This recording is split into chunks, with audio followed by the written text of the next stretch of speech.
Hey, James Francis Peter Marsh here. I'd like to talk to you about a subject that is so difficult to understand. It's about authority. And what I have here is an umbrella.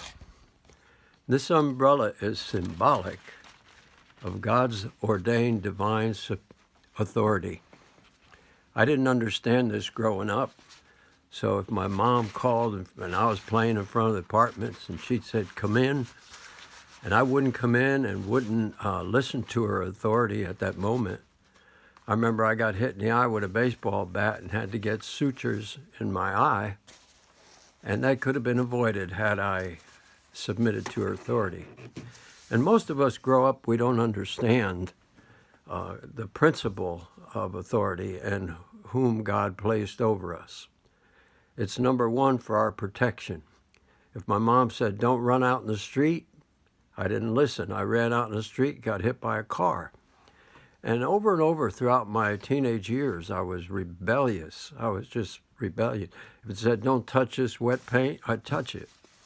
And I suffered the consequences. Well, authority is placed by God as just like an umbrella. It's a covering to protect us. And we find that all the way through Scripture. Even the hardest thing, I think, is suppose there's a hole in your umbrella and you're getting rained on by the devil. Well, that's the hardest thing.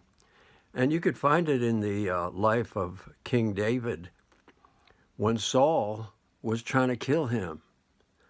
I mean, he was throwing spears at him. He sent armies against him for years. And David understood the idea of authority, that God placed that person above him.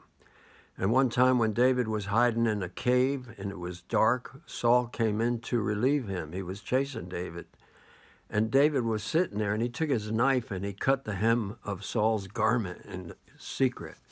And when Saul walked out, David came out and said, "I could have killed you, but because you're ordained authority over me," he said, "I didn't do it." And he understood it. And I share that with you because many people are suffering even early death. And I've seen it growing up in Portchester, New York. I saw people lose their life just because of rebellion through drugs, drinking, teenage alcoholics. It's a hard thing to understand.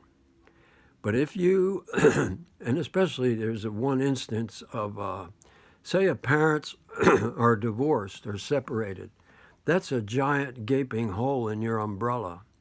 And if you're a child or a daughter under divorced parents, the biggest thing you could do is pray. You pray for those above you rather than rebel. And I think that's the thing that I learned over the years. It took years.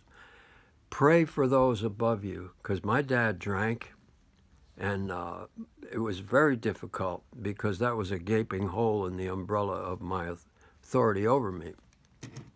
And I was rebellious against my father. I mean, when I was pitching baseball in high school, and he'd be in the stands drunk, and I'd have the third baseman come in and say, "Hey, Jim, is that your father out there?" And I was so angry, and I'd say, "Shut up," and get back on third base. And I was ashamed. And I didn't understand. I would lie to my father. He'd say, "Well, where's the game today?" And I would tell him some other park a mile away. And he would walk to that park, and we'd be playing at another stadium. And at the end, he'd say, "Why? Well, I went to the park and nobody was there." "Oh, sorry, they changed it." I would lie.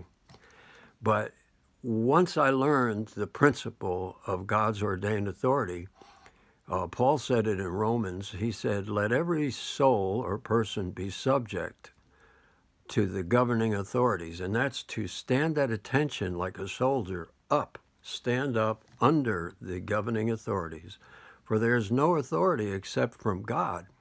And the authorities that be or exist are ordained of God. Therefore, let every soul be subject for conscience sake. And it's a conscience thing that God can take care of the authorities. And we find that in our society today, there's outright rebellion and anarchy. And people don't understand that they're going to lose their life prematurely because of rebellion. And the secret is to pray for those above them. And I remember the day when I was going back down to Atlanta, where I was living at the time, and I visited my family in New York. And I was alone with my dad for a minute, and he was sitting on the couch. And he said, "Would you pray for me?" And I said, "Oh, this is the answer to prayer that I've had for years." I said, "Sure." And I put my hand on his head, and I prayed a prayer for him. And at that moment, all that rebellion was released, all that anger and all that hurt. And I realized that at that moment, that hole in that umbrella was sealed. Now, he still drank some, but it didn't affect me like it used to. And I continued to pray for him until his death. And you could do the same thing. If somebody's over you and they're failing you and they're abusing you or hurting you, sure, you have to get a way to preserve your life if they're trying to kill you, like David, but you can also pray for them. And that's my secret. It's a hard thing to learn. It's a lifelong thing to learn, but it's helped me along the way in terms of employment and people that God has placed in my life. If I can pray believing and pray for them that God would seal up those character flaws in their life and help them character-wise, that makes the biggest difference. And it's all about for us living in peace. And I hope you continue to learn these things. God bless you, and thank you for listening.